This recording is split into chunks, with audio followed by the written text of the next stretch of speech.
I've stood on a stage and watched with amazement as candidates wallowed in the mud, viciously attacked one another, called each other liars, and disparaged each other's character.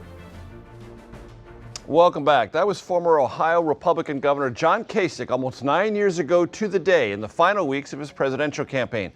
Unlike a majority of the Republicans who ran in 2016 and Republicans writ large since then, who have embraced President Trump, Kasich has remained a pretty steadfast critic, and he joins me now. I also want to show you some pictures from the early 1990s of John Kasich on Capitol Hill. The only reason I want to show you those pictures is because that's when John Kasich and I first met. That's how long we've known each other. That's John Kasich, Newt Gingrich, Bob Dole. There he is in the House Press Gallery, talking no doubt about the budget and other matters, and that's with Pete Domenici, the late chairman of the Senate Budget Committee from New Mexico. John, it's great to see you. Thanks for joining us. Thank you, Major. We have lots to talk about, but I want to talk about the book that you're thank you. here to talk about. Heaven Help Us, How Faith Communities Inspire Hope, Strengthen Neighborhoods, and Build the Future.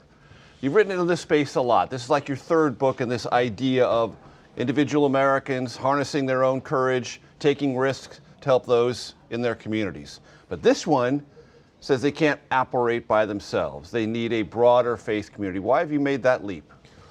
Well, it's because if you're a politician and you want to run for office, you need a clubhouse because you got to have people gathered somewhere.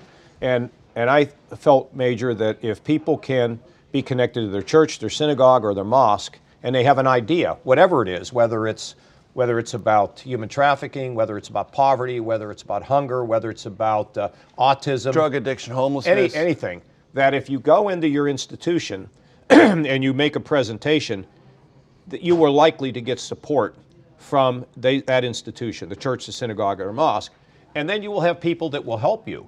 So it's a lot easier to accomplish big things, or very impactful things, I should say, by being in a group rather than by yourself. And a theme in the book is that you fear that there is a pulling away from religious institutions and religious groups. Too much judgment. People feel like religion's just old-fashioned. And, you know, for me, it's real simple. It's love God and love your neighbor.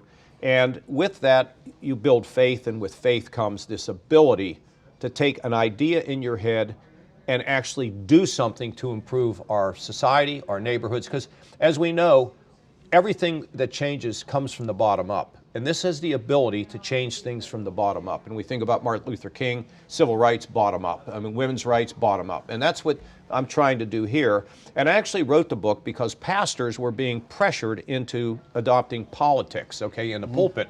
And I didn't like that idea, and I gathered some theologians, world-class theologians, to try to talk about what it means to be a person of faith. And it was easier to get the votes for the budget in Washington than it was to get the theologians to agree on anything.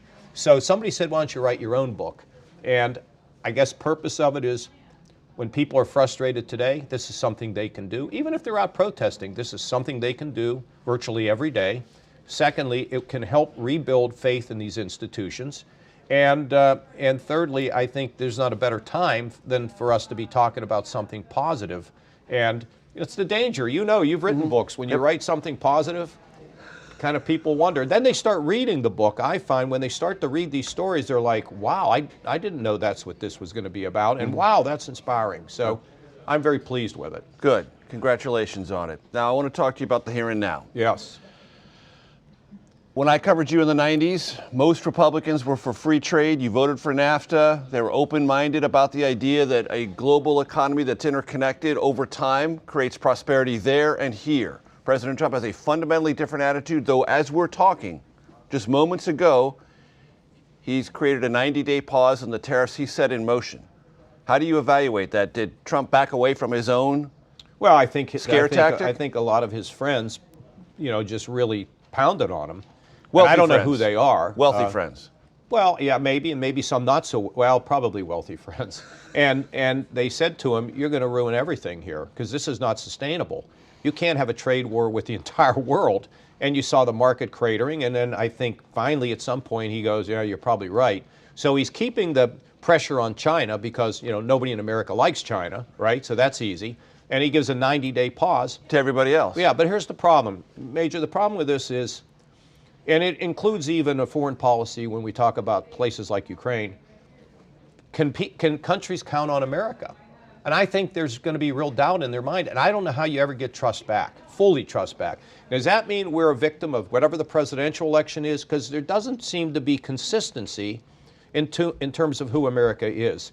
And so this is a very dangerous thing. We're disrupting the global order that has made people richer and safer in this world by trying something that is sort of based on we've been a victim. And in America, we're a victim? Really? Yeah, I mean, have some countries, gotten a free ride from us? Sure. Should we have dealt with that individually? Absolutely. But the idea that we're a victim, we live longer, we're healthier, we have more stuff, as Americans, we got more things, and I just reject the idea of victimization. And some of it's carried to domestic politics. And yet you know from your own experience in 2016 within the Republican Party primaries, it sold. It sold nationally in 2016, didn't in 2020, but it sold even better in 2024. Well, I think, first of all, what does that tell you? Well, I think in 2024 they had a very flawed candidate. I mean, I think I'm not trying to really attack Harris on this, but when somebody asked a question to her, do you think the boys should be playing in the same league as girls in basketball? And it took her half an hour to figure out how to answer that. They drifted too far away, too politically correct, too, I guess they call it woke, whatever. And I think she was a flawed candidate, and at the same time, a flawed process where, one of the things I got to blame you media people is I'm part of the media too, is that this kind of covering up of Biden's situation. So it was just really bungled. And that doesn't mean that if all things had been right, everything would have worked out, because I personally think the Democrats have drifted too far to the left. And so there's a pendulum that went way up here, and now the Republicans are bringing it back. And my fear is it's going to go way out here. And so the question is, the pendulum works best when it's balanced here in the middle. John Kasich, always good to see you. Thanks very much.